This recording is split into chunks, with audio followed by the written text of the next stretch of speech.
Hey, what's up, everyone? My name's Lionel. I'm your host for LT Productions, and you are watching I Watch You Watch. We are covering Married to Medicine, Season 11, Episode 3. And all I can tell you is that Married to Medicine is back, y'all. Back, y'all. And I posed this question.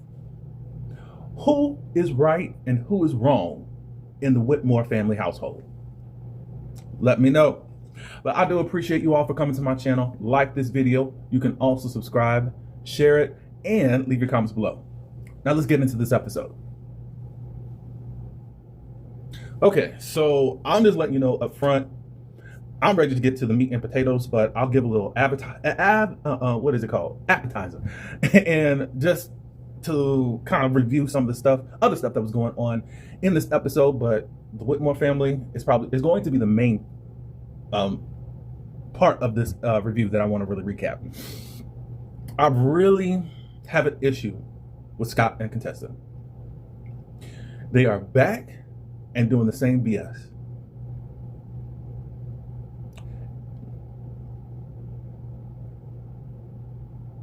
Dr. Heavenly, I feel, got blamed for something she had nothing to do with. I have no clue what's going on with Contessa and her mindset. If she wants to be with Scott, as Heavenly has said years ago, shut the F up.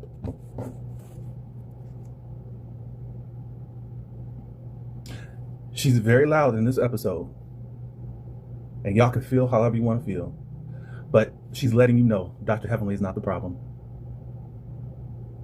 It's her and this marriage. Don't sit up here and complain, but at the same time, you're okay with it and stop judging my marriage. I mean, if you want to judge it in confessionals. Don't bring it to the ladies. At least if somebody's making different comments based off your confessionals and what you do in personal scenes with your husband, cool. But you brought all this up.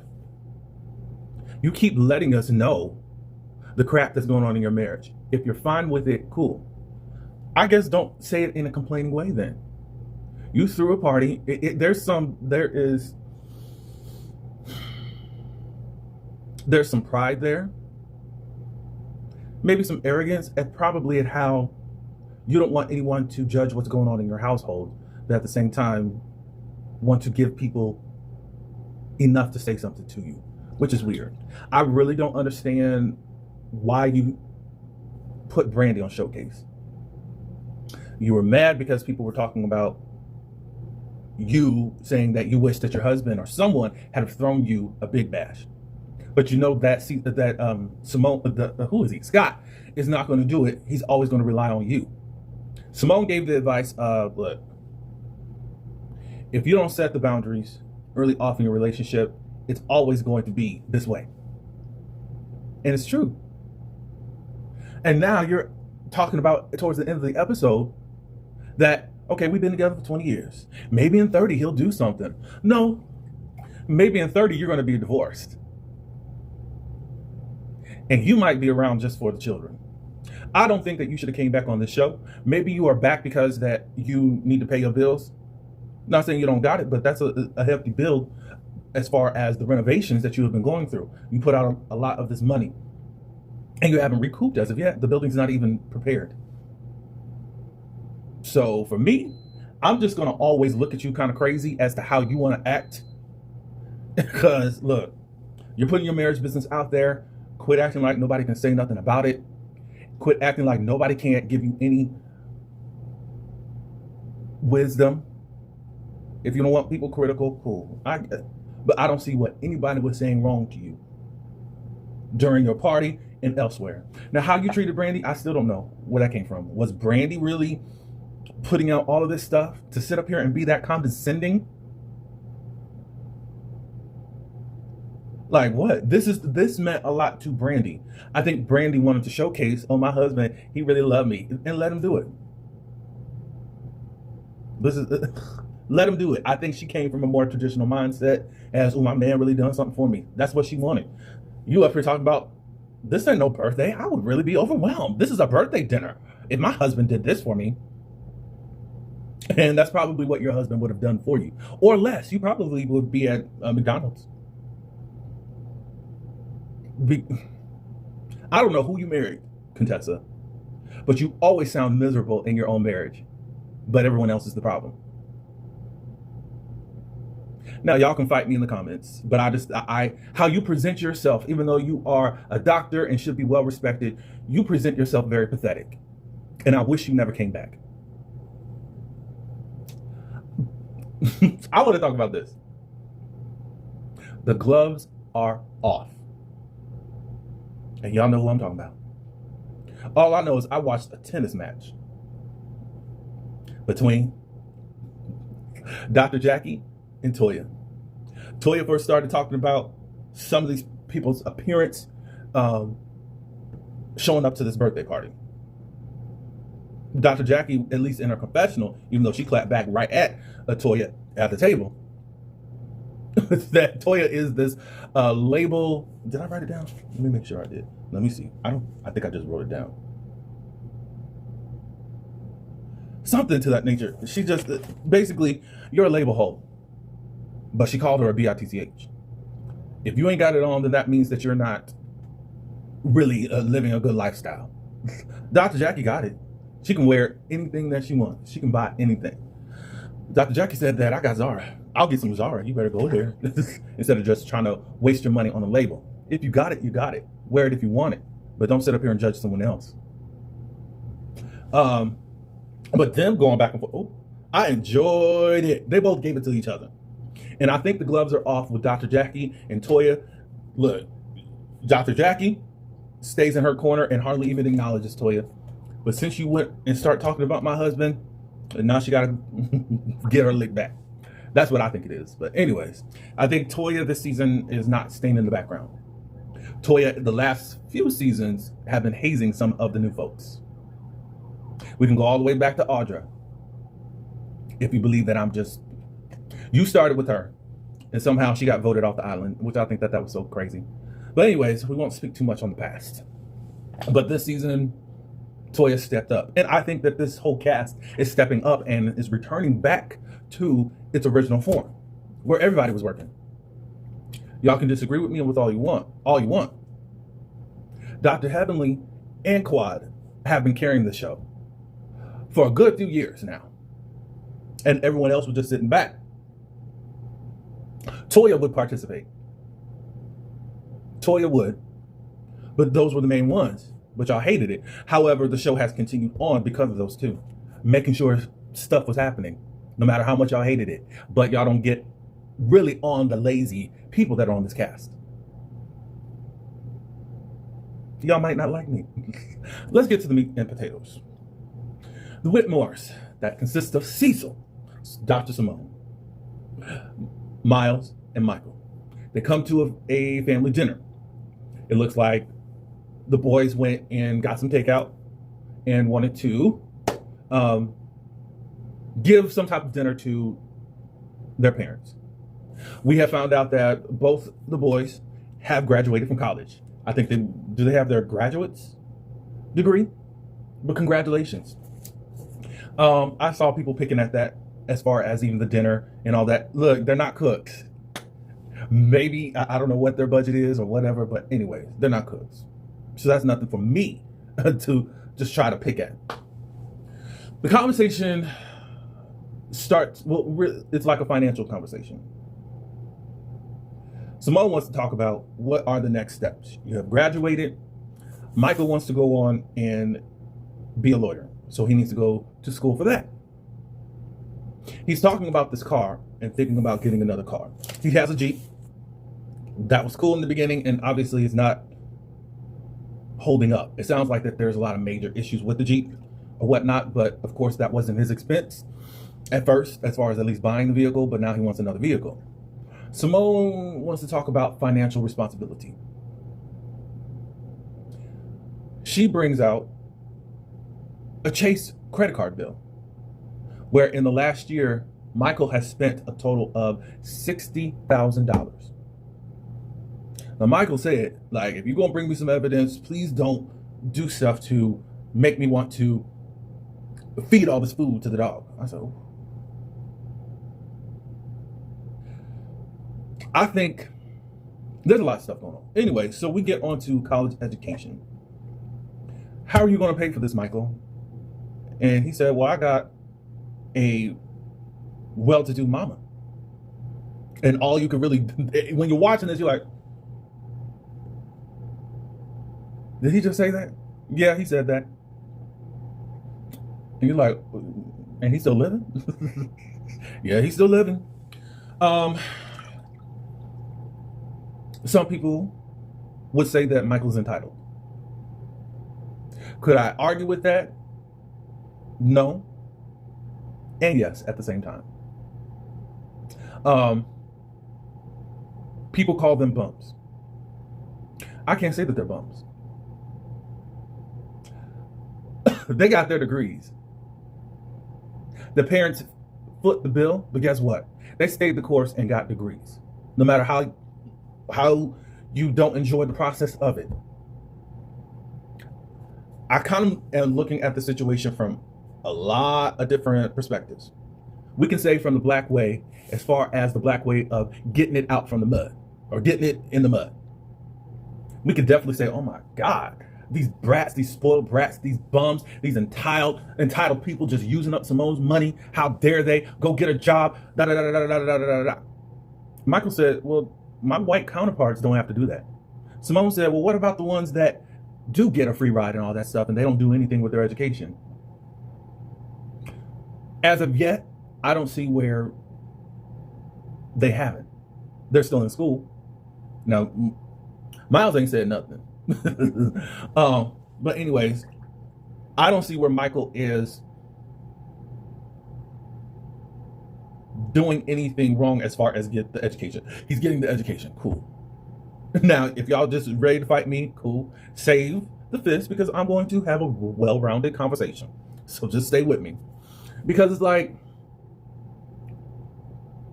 I could have said that, oh, they are just really bummish because you really getting all this. And I can speak only from my experience. My experience is I'm probably was raised in middle class when there was middle class.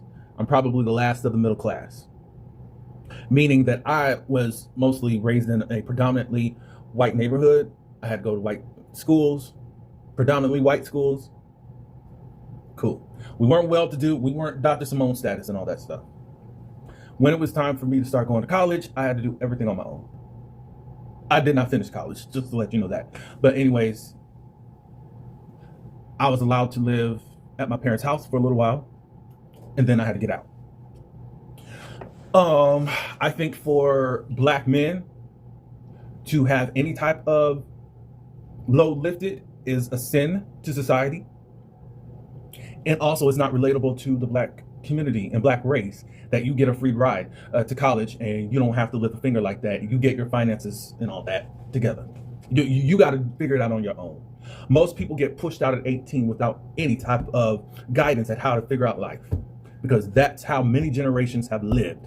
I'm speaking specifically for the black community because I believe I'm talking to my people. I'm leaving out other races purposely. I'll acknowledge that you guys have your own set of issues that are probably relatable. I'm just talking about the black race right now. So,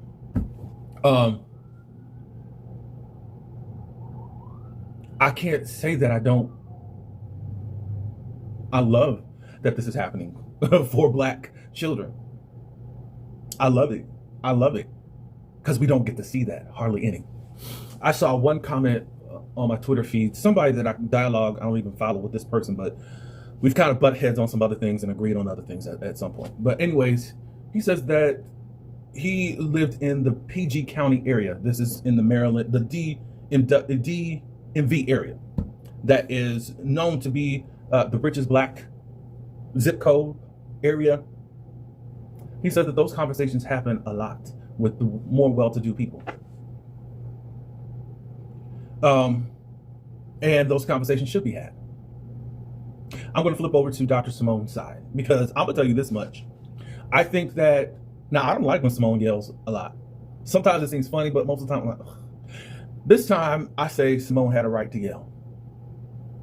Even though Simone has been very generous. And I do think that even for well-to-do people, they should.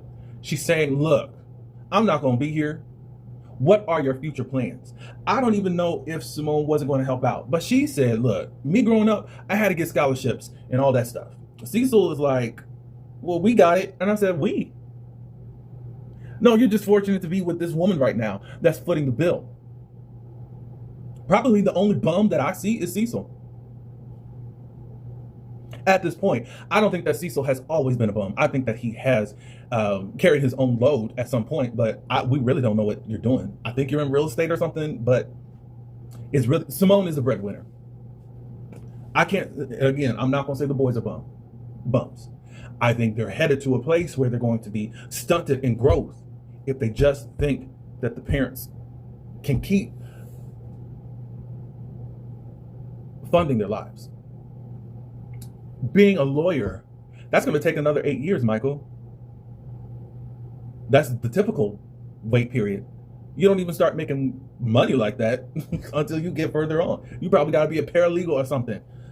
Like, what are you going to do for finances? She talked about, I could be dead and gone. What's going to happen? Cecil did try to come to the boys' defense because they are still, he's saying, like, let's give them credit. They are really trying to find out ways to pay you back. Some people online think that, well, Simone and Cecil, y'all created this environment, and now you're upset when they don't really want to launch out on their own. It's basically this failure to launch type of situation. I just can't say that Simone is wrong at how she feels. If you can't at least try, Michael, to fill out some scholarships, then that's not cool. This woman says, I'm about ready to retire. And you still want to continue on in this life. I'm still willing to house you because I think they bought that condo. I'm still willing to house you. Why don't you take the steps to take some of this load off of me? Simone is saying this is a load.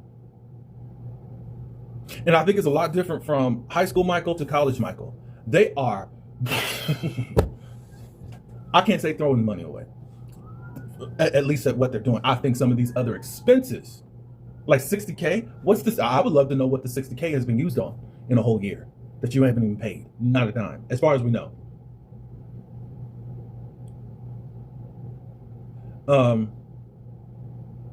Yeah, so Simone gets frustrated because Cecil never backs her up at all. It's always 3 against 1, and she's footing the bill. A lot of people will celebrate if she just cuts them straight off because of how we've been raised. I'm going to speak about the Cosbys. Really, the Cosby Show is relatable right now to the Whitmore family home. We've seen it in Sandra. Sandra, college education was totally footed by the parents, Cliff and Claire. It was it 70K? Maybe even more? Shout out to, what's her name? Patessa. What she had. Oh, Toya had a 75K wedding. Anyway, then she decided, I'm not going on to graduate school. I'm done. I'm going to go into business with my now husband. She eventually found her way back into school because she realized that, no, this isn't working. Denise, in high school, she was a straight A student. By the time she got to college, she ended up flunking out. People called her crazy. Not crazy, lazy. The parents allowed her to go find her way, allowed her a whole year to go be in Africa. She comes back, still hasn't figured it out. Well, wait. She comes back and she just gets married off somewhere. And still, it took her a while to come back to finally knowing what she wanted to do with her life. Theo, who's probably had the hardest, he thought he could live this privileged life and he had to learn a lot of life lessons. He's probably the one that probably stuck it out, went through college, and he began being a teacher for other students, even finding out he had a learning disability. He did take advantage of his parents' wealth.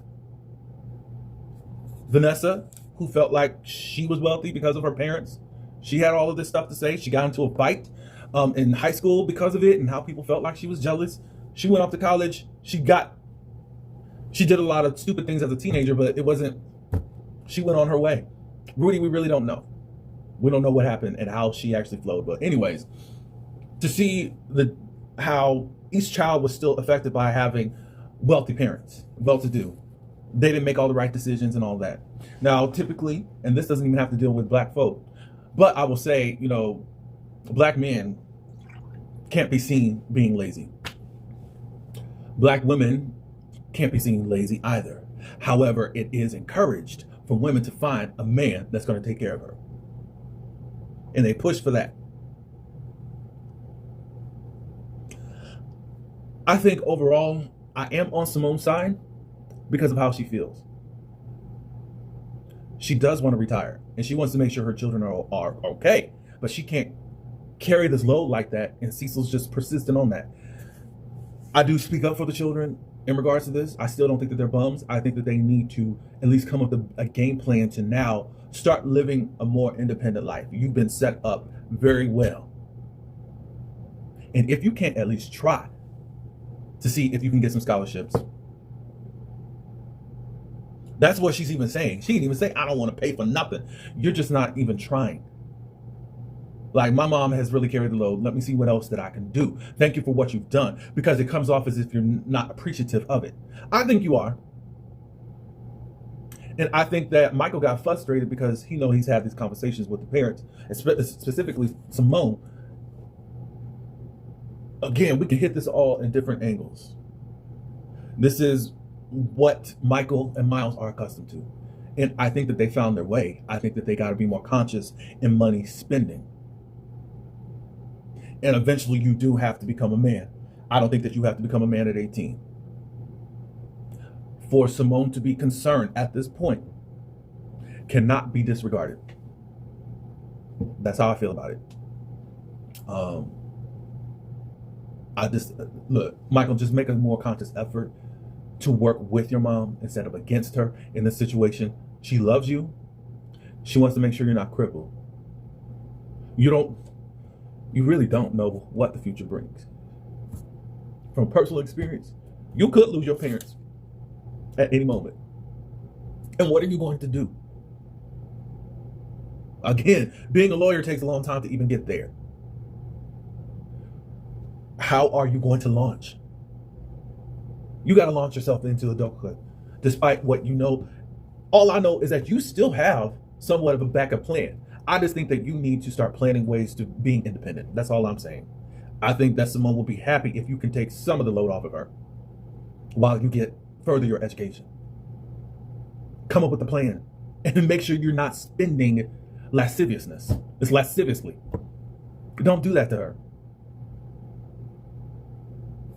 But y'all can leave your comments below at what y'all think. Oh, she did. Simone, which shocked me because I had to rewind it. She did give her frustrations to Heavenly as to what she's feeling right now.